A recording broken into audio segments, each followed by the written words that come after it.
Shalom pemirsa CB Indonesia dimanapun Anda berada. Senang sekali pada kesempatan yang indah kali ini saya bisa berjumpa lagi bersama dengan pemirsa sekalian untuk membagikan pekabaran firman Tuhan yang terdapat di dalam buku Bersama Tuhan di Waktu Fajar. Buku ini dituliskan oleh Nyonya Ellen G. White, dan melalui buku ini kita akan diajak dengan doa dan bimbingan dari Tuhan. Kita dapat diyakinkan bahwa pada hari yang mulia itu, ketika Yesus kembali ke dunia ini untuk mengklaim miliknya, maka kita, umat-umat yang percaya kepadanya, kita itu akan diajak dan diangkat agar kita itu bisa hidup bersama-sama dengan Yesus selama-lamanya. Nah, jadi ini merupakan suatu buku yang akan mengajak kita bagaimana di dalam kehidupan kita itu harus selalu bergantung kepada Tuhan saja. Entah itu ketika kita baru bangun dan juga ketika kita akan tidur beristirahat di malam hari. Pada kesempatan yang indah kali ini, bacaan yang akan saya bawakan terdapat di dalam halaman 319. Tapi sebelum saya akan membawakan bacaannya, saya ingin agar saudara sekalian mau untuk mengundang orang-orang di sekitar saudara untuk duduk menonton bersama, sehingga kita semua bisa mendengarkan dan juga memahami isi dari bacaan kita kali ini. Bacaan kita kali ini berjudul Pergilah Kamu. Saudara juga bisa mengambil Alkitab dan membuka di dalam kitab Matius 28 ayat 19. Matius 28 ayat 19. Karena itu pergilah, jadikanlah semua bangsa muridku dan baptislah mereka dalam nama Bapa dan Anak dan Roh Kudus. Nah, jadi pada kesempatan kali ini kita akan belajar bagaimana ketika kita sudah siap, Tuhan akan mengutus kita untuk membagikan pekabaran firman-Nya. Perintah Injil adalah piagam misionaris yang besar dari kerajaan Kristus. Murid-murid harus membawa pekerjaan mereka dalam nama Kristus. Tiap-tiap perkataan dan perbuatan mereka adalah untuk menekankan perhatian pada namanya, seperti mempunyai tenaga vital oleh mana orang berdosa itu boleh diselamatkan. Iman mereka terpusat kepadanya yang menjadi sumber kemurahan dan kuasa. Dalam namanya, mereka harus mempersembahkan permohonannya kepada Bapa dan mereka akan menerima jawabnya.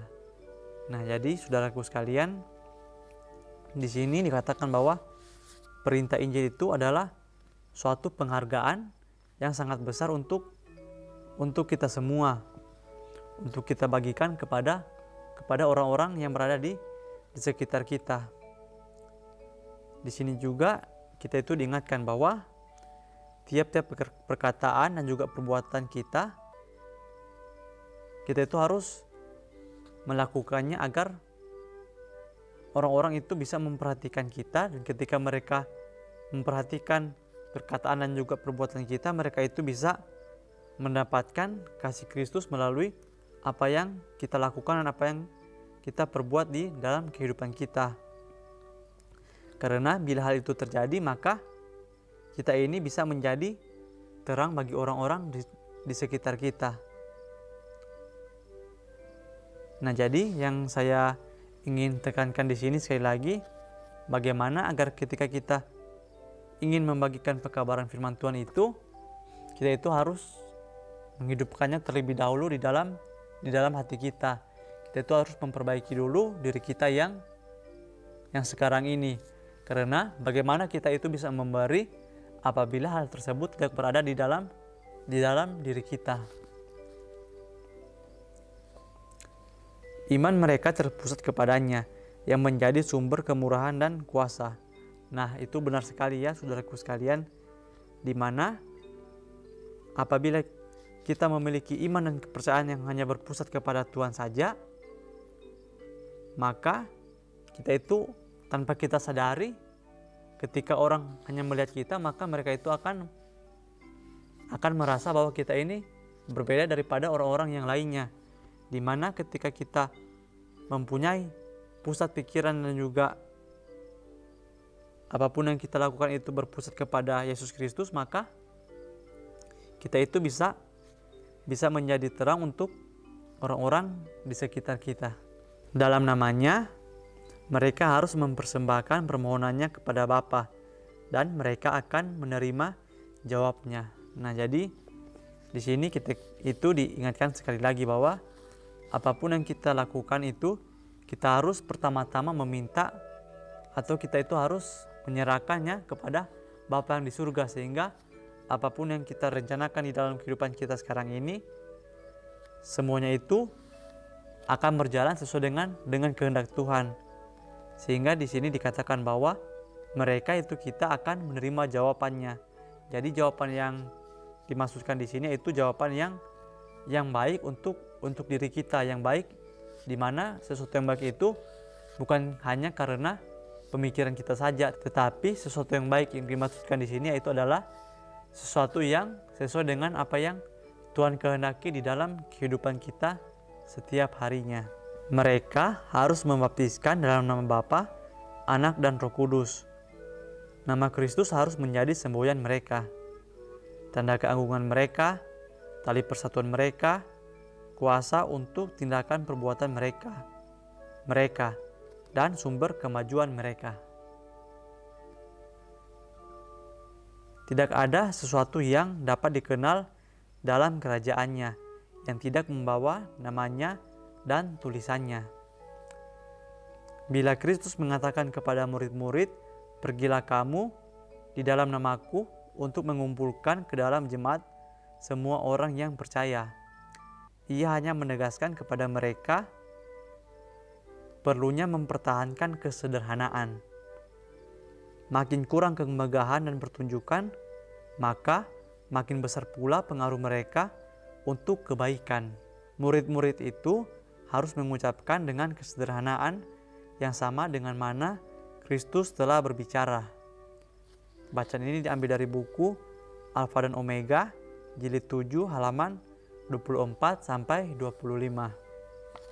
Nah, jadi di sini kita itu diingatkan lagi bagaimana ketika kita ingin membagikan pekabaran firman Tuhan atau kita itu mengaku kita menjadi murid-murid Tuhan, kita itu harus melakukannya dengan cara yang tegas dan juga dengan mempertahankan kesederhanaan.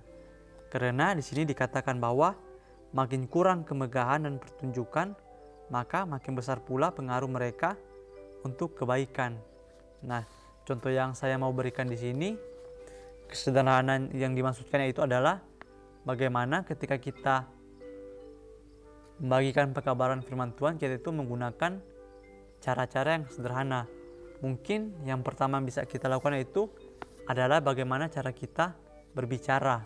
Nah, di sini mungkin kalau tanpa kita sadari, mungkin ketika kita memiliki pengetahuan yang lebih, pasti kita juga akan menggunakannya untuk membagikan pekabaran firman Tuhan.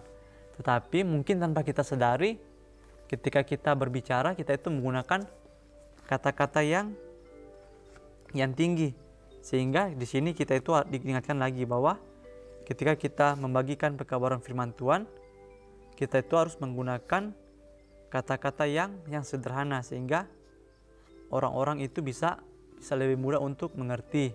Nah, selanjutnya yaitu berpakaian, di mana Tuhan ingin kita itu menggunakan pakaian yang sederhana saja, tetapi kita itu tidak boleh melupakan akan kebersihan dan juga kerapian, sehingga orang-orang mereka itu akan melihat kita bahwa kita itu memang memiliki tujuan untuk membagikan pekabaran firman Tuhan dan bukan untuk menunjukkan apa yang kita gunakan. Kita tidak mengetahui dalam bidang apa anak-anak kita dipanggil untuk bekerja. Mungkin mereka akan melewatkan masa hidupnya dalam lingkungan keluarga. Mungkin mereka terpaut dalam lokakarya umum kehidupan, atau pergi sebagai guru-guru Injil ke negeri kafir. Tetapi Semuanya sama disebut sebagai misionaris bagi Tuhan, pengerja-pengerja rahmat bagi dunia. Mereka akan memperoleh pendidikan yang akan membantu mereka untuk berdiri di pihak Kristus dalam pekerjaan yang tidak mementingkan diri sendiri. Alfa dan Omega, jilid 3 halaman 202. Nah, jadi di akhir pembahasan kita kali ini dikatakan bahwa kita itu tidak mengetahui di dalam bidang apa anak-anak kita itu dipanggil oleh Tuhan untuk bekerja.